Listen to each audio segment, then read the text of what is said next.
Cerca del 80% de los estadounidenses ahora consideran la comida rápida como un lujo. Ir a un restaurante de este tipo se ha vuelto algo fuera del alcance de muchas personas. Esto refleja una crisis de asequibilidad que afecta profundamente a las familias en el día a día. Por otro lado, las tasas hipotecarias están en niveles críticos y, según las previsiones, permanecerán por encima del 7% en el futuro cercano.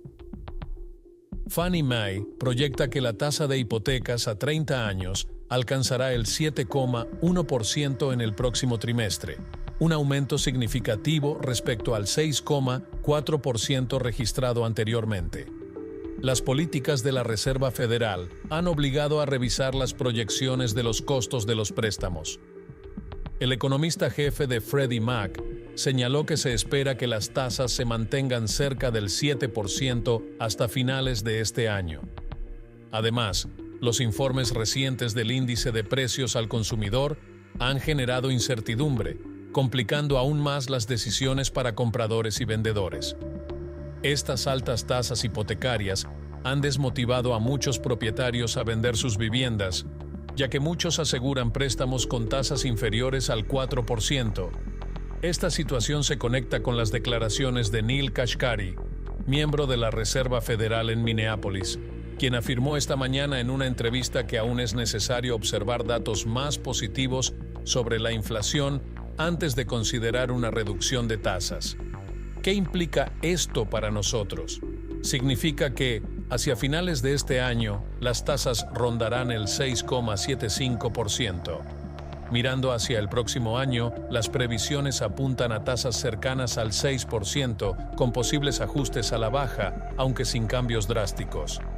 Si estás pensando en comprar una casa con la intención de refinanciarla en 6 meses, es mejor que reconsideres. Lo más probable es que el refinanciamiento no sea viable hasta dentro de 2 años, lo que nos lleva al 2026. Por ahora, si puedes pagar una vivienda con una tasa del 6,75%, ese es el panorama hasta entonces.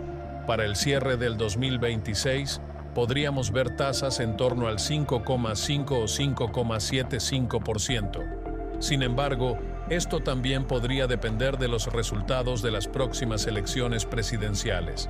Si Donald Trump regresa al poder, podría intentar reemplazar a Jerome Powell como presidente de la Reserva Federal hacia mediados de su próximo mandato, buscando un cambio en la dirección económica. En conclusión, las tasas hipotecarias permanecerán en niveles altos en el corto plazo. Si obtienes una tasa de 6,75 o 7% este año, es poco probable que veas un recorte significativo antes del 2026. Y esto es solo el inicio de una tendencia que podría redefinir el mercado en los próximos años. Refinanciar al 5% o menos en este momento es casi una fantasía. No estamos viendo tasas por debajo del 5% en un futuro cercano. Tal vez, con un crédito excepcional y pagando puntos adicionales, podrías lograr algo cercano al 5%. Pero tasas de 4,5% o menos son cosa del pasado, un recuerdo de lo que alguna vez fue. Ahora, lo más sorprendente, los precios de la vivienda alcanzan un nuevo récord en medio de esta profunda crisis de asequibilidad. Mientras las tasas hipotecarias se mantienen elevadas y no muestran señales de bajar, los precios de las casas tampoco están disminuyendo. Según Redfin, el precio medio de una vivienda en Estados Unidos ha alcanzado los $387,600, un aumento del 4% en comparación con el año anterior. A pesar de una leve caída en la tasa promedio de hipotecas, que ahora está en 7,02%, los pagos mensuales de las hipotecas siguen siendo altísimos, con un promedio de $2,854. Estas cifras han mantenido a muchos compradores potenciales al margen, dudando de entrar en el mercado. La crisis de asequibilidad se debe a varios factores: años de construcción insuficiente, tasas de hipotecas en aumento y materiales de construcción más costosos. Esto ha creado lo que muchos llaman un efecto de esposas doradas, donde los propietarios con tasas bajas obtenidas durante la pandemia no quieren vender sus casas, lo que limita aún más la oferta. Para aquellos propietarios que están listos para mudarse a una casa más grande o diferente, La realidad económica actual no tiene sentido. Cambiar una hipoteca con una tasa del 2, 3 o incluso 4% por una con una del 7% simplemente no es viable. Esto los deja atrapados, limitando aún más la oferta en el mercado. Es una cuestión de oferta y demanda, y aquí es donde los jóvenes enfrentan uno de los mayores desafíos. Si eres una persona joven buscando comprar tu primera casa, la verdad es que este no parece ser tu momento. Los precios están por las nubes, y la asequibilidad está fuera del alcance de muchos. Muchos hemos escuchado la frase de que alquilar es tirar el dinero, pero eso depende completamente de tu situación. Si estás comenzando tu carrera, compartiendo vivienda con un amigo, pareja o compañero, alquilar puede ser una opción más razonable. La clave está en ahorrar e invertir tu dinero en otros lugares mientras esperas un mejor momento para entrar al mercado de la vivienda. Por otro lado, los baby boomers que comenzaron a llegar a los 65 años a partir de 2010, solían considerar esta etapa como el momento para reducir el tamaño de sus casas y mudarse a estados como Florida. Pero desde la pandemia y con las tasas actuales, muchos han decidido quedarse donde están. ¿Por qué vender una casa con una tasa hipotecaria del 2, 3 o 4% para comprar otra con una tasa del 7%? Simplemente no tiene sentido. Esto significa que la oferta sigue siendo limitada y los precios no muestran señales de bajar. Así que, si eres joven y estás buscando una casa, lamentablemente tendrás que seguir esperando. Ahora, para los agentes hipotecarios y corredores inmobiliarios que están ahí afuera buscando cómo destacarse, aquí va un consejo. 3 palabras que pueden cambiar la forma en que interactúan con sus clientes y generar interés inmediato. Esas palabras son: las cosas han cambiado. Cuando las personas escuchan que algo ha cambiado, sienten el impulso de actuar, de tomar decisiones. En la economía actual, con las tasas hipotecarias altas y los precios en aumento, parece que todo está estancado, que nada se mueve. Pero si estás en el negocio, tu trabajo es encontrar formas de comunicarte con los clientes de manera que ellos vean oportunidades. Aunque el mensaje sea algo tan simple como «puedes refinanciar en unos años», eso puede marcar la diferencia. Ahora bien, para el ciudadano promedio, para quien está pensando si debería invertir en una casa o no, la pregunta es si realmente vale la pena. El historial de retorno en el sector inmobiliario es más lento comparado con el mercado de valores. Según las estadísticas, el retorno promedio en bienes raíces ronda el 5%, mientras que el mercado de valores está cerca del 10%. Miremos la historia para poner esto en perspectiva. Durante la Gran Depresión en los años 30, los bienes raíces cayeron un 1,2%, mientras que las acciones bajaron 0,9%. Fue un periodo excepcional. En la década de los 40, los bienes raíces y las acciones tuvieron rendimientos casi iguales, alrededor del 80%, pero la inflación llegó al 54%. En los 50, las acciones subieron un 19,5%, mientras que los bienes raíces solo un 3%, con una inflación de 2,2%. Aquí se ve una gran brecha entre ambos mercados. Lo mismo ocurre en los 70, donde las acciones tuvieron un rendimiento del 5,9% frente al 2,2% de los bienes raíces.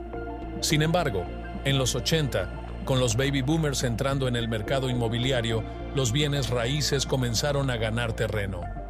Durante esa década, las acciones subieron un 17,3%, mientras que los bienes raíces lograron un 5,9%. En los 90, la diferencia fue aún mayor. Las acciones alcanzaron un 18%, mientras que los bienes raíces quedaron en 2,7%.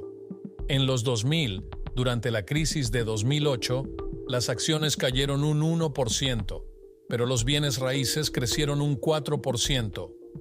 Avanzando a los años 10 y 20, ambos mercados han mostrado rendimientos similares, con las acciones alcanzando un 11,9% y los bienes raíces un 10,2%. Aquí está el punto clave. Los bienes raíces solo han tenido una década negativa, con una pérdida del 1%, mientras que las acciones han tenido 2 décadas negativas, aunque con pérdidas mínimas de 0,9 y 1%.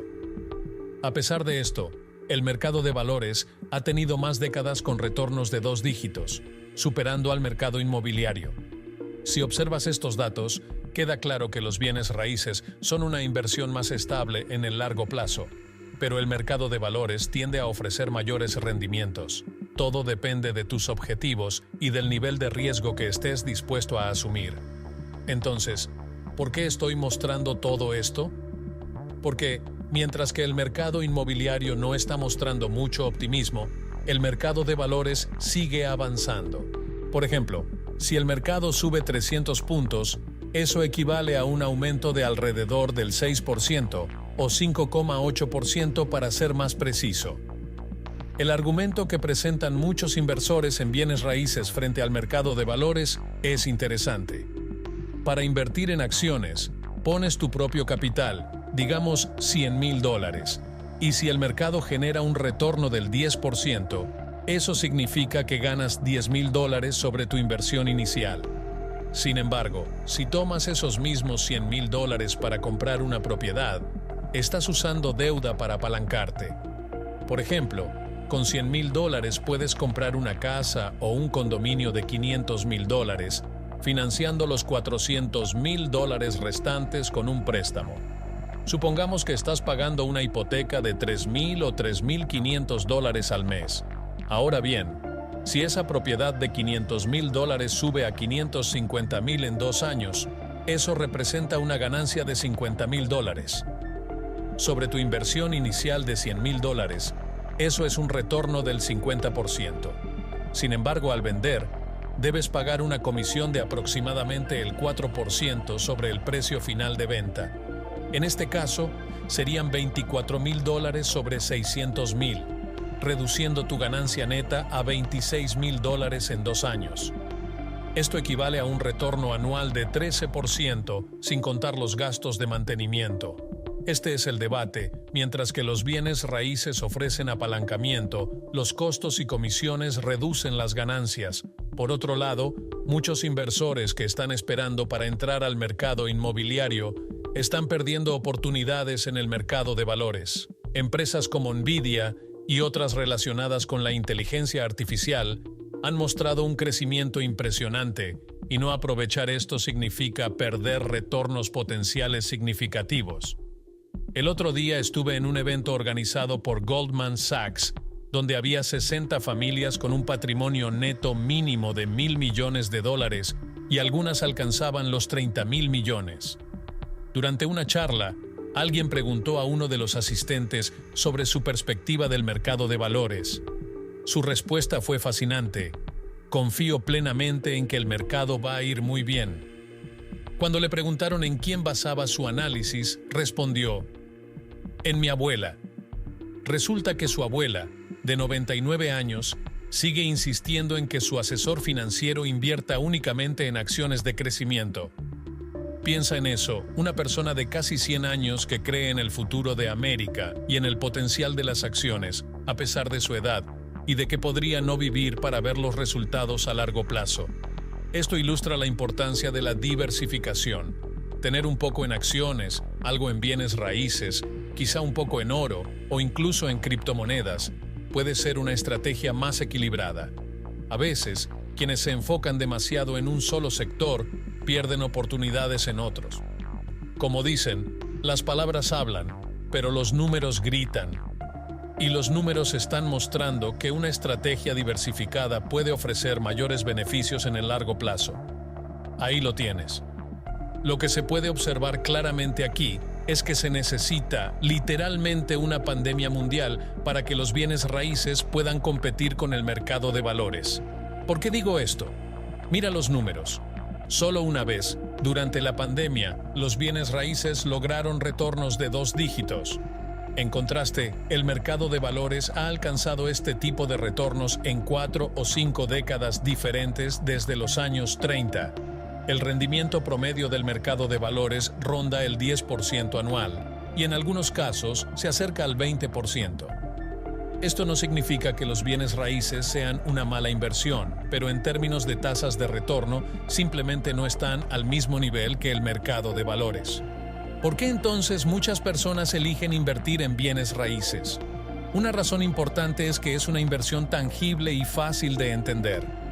Comprar una casa no es solo una decisión financiera, es una decisión de vida.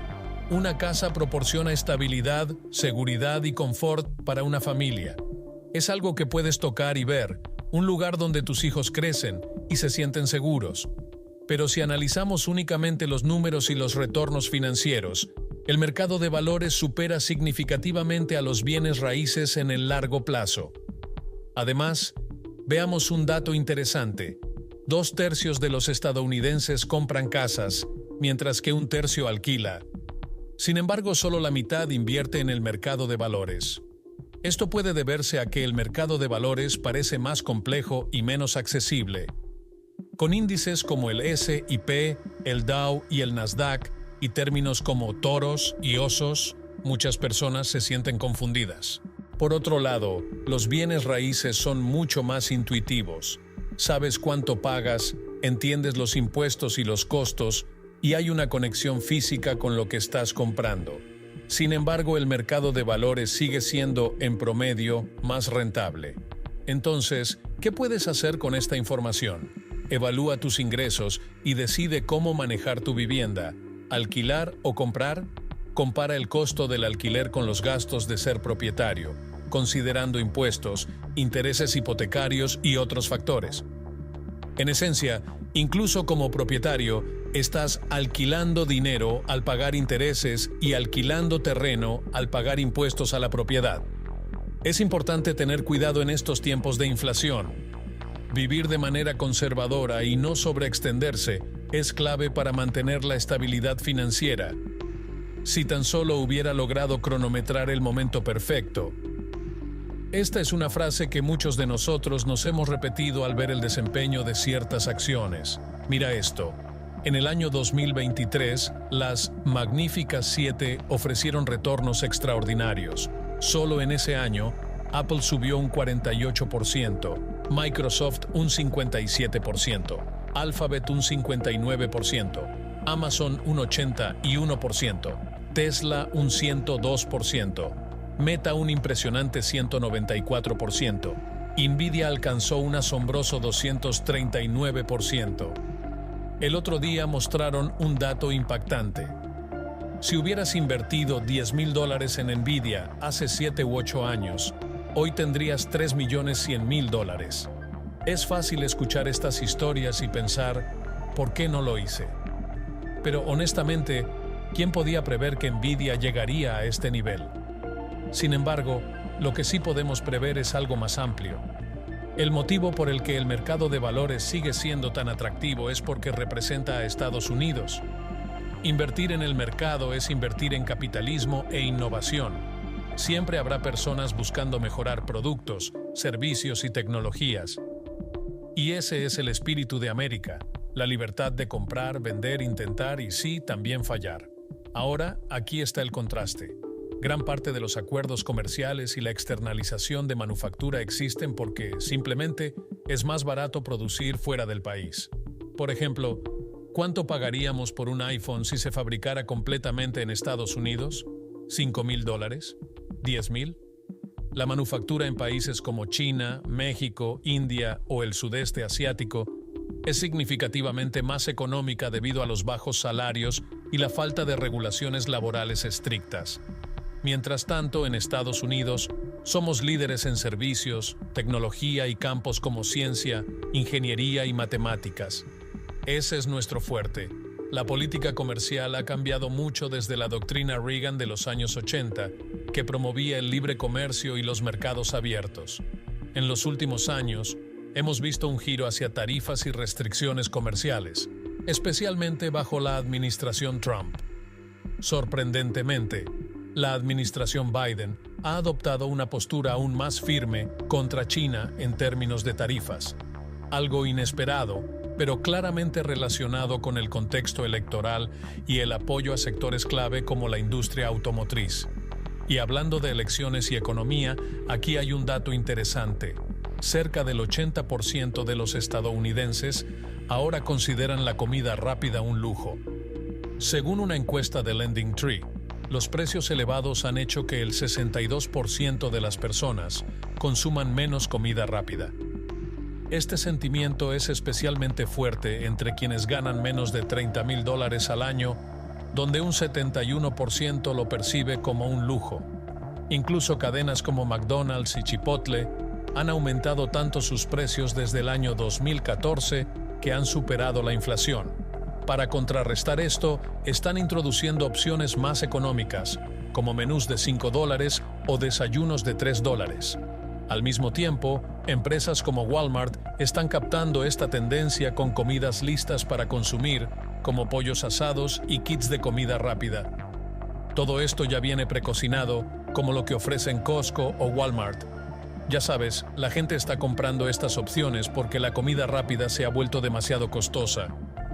Si combinas un aumento del salario mínimo con una inflación del 24% en los últimos 3 años para las materias primas, esto es lo que sucede. Ahora McDonald's y Wendy's están reaccionando.